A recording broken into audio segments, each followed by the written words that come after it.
এটা আপনি করে কি কইছে আজকে মেরাজের রাত? হ্যাঁ, এটা আপনি করে কি কইছে আজকে মেরাজের রাত? মুন্সিদা।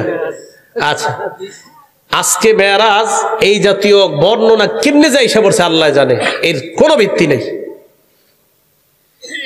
রজব মাসে মেরাজ হইছে এই যে আজকে 27 রাতে, এর কোনো ভিত্তি নেই।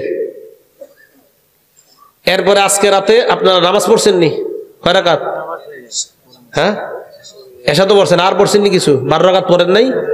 আচ্ছা আচ্ছা, সবে মেরাজের কোনো নামাজ নেই, সবে মেরাজের কোনো রোজা নেই, মেরাজের কোনো নামাজ নাই, মেরাজের কোনো রোজা নেই, কিচ্ছু নাই। মানে আমি যে বললাম না, সহজটার একটু কঠিন বানাইবেন এখন, যে না এটা তো কিছু একটা দরকার। মানে কি দরকার আপনার? দরকার মানে ওই যে কিছু টাকা টুকা তুইলা জিলাপি খাবেন, এই তো। এটা করবেন না। আজকে মেরাজ, এর কোন সহি নির্ভরযোগ্য কোনো প্রমাণ নাই। হ্যাঁ, রাসূল করিম সাল্লাল্লাহু আলাইহি সাল্লাম মেরাজে গিয়েছে, এই কথা তো সত্য। মুসলিম শরীফের 300 নম্বর হাদিস, লম্বা হাদিসের মধ্যে আছে, রাসূল করিম সাল্লাল্লাহু আলাইহি সাল্লাম উনি মক্কা থেকে বাইতুল মুকাদ্দাস পর্যন্ত গিয়েছেন। সেখান থেকে রাসূল করিম সাল্লাল্লাহু আলাইহি সাল্লাম ঊর্ধ্ব আকাশে সিদরাতুল মুনতাহা পর্যন্ত ভ্রমণ করেছেন। এগুলো তো সত্য কথা। বাকি যাইতে যাইতে জিবরিল আমিন হঠাৎ নবীর থেকে আলাদা হয়ে গেছে, এই কথা যে কোত্থেকে আসছে আমি জানি না। হ্যাঁ, এক জায়গায় গিয়ে কয় না, দেখবেন বয়ানে, আমি জানি আমাদের দেশে বিখ্যাত কোন বয়ানেও এরকম পাওয়া যায়। এরপর জিবরিল আমিন বলে আমার আর যাওয়ার সুযোগ নাই, কইতাছে সুর দিয়া, মানুষ কানতেছে।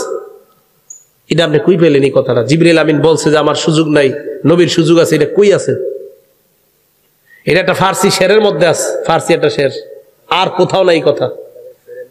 হ্যাঁ, তো যদি এরকম পান কোরআন সুন্নাহর কোথাও আছে যে জিবরিল আমিন আলাদা হয়ে যাওয়ার রেওয়ায়াত, হুজুরের কাছে আমার ফোন নাম্বার আছে, আমার একটু জানাই দেন, আমি খুব খুঁজতেছি এই দলিলটা। হ্যাঁ, এটা আসার দলিল কই আছে? জিবরিল আমিন হুজুরের রেখে পড়ছে, এই প্রমাণ কই আছে? না না, আচ্ছা যাই হোক, আমি বুঝাইতে চাইলাম আর কতদিন এই ভুলে ভরা জীবনে থাকবেন।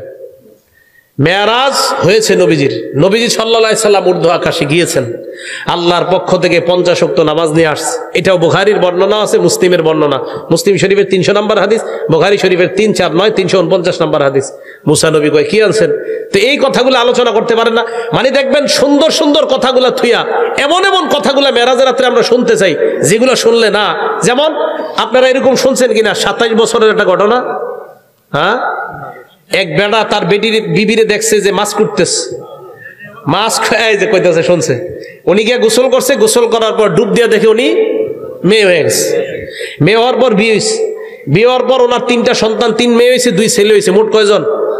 আবার উনি ডুব দিছে, ডুব দেওয়ার পর আবার ছেলে হয়ে গেছে। আসার পর দেখে ওনার বিবি তখনও মাছ কুটতেছে। কি রে তুই মাছ কুটস? মানিক আমি তো মাছই কুটি। তুমি নাকি নবীর মেরাজরে অস্বীকার করছো শুনলাম। হ্যাঁ, 27 বছর আমি ঘর সংসার করে এলাম, তুই এখনো মাছই কুটস?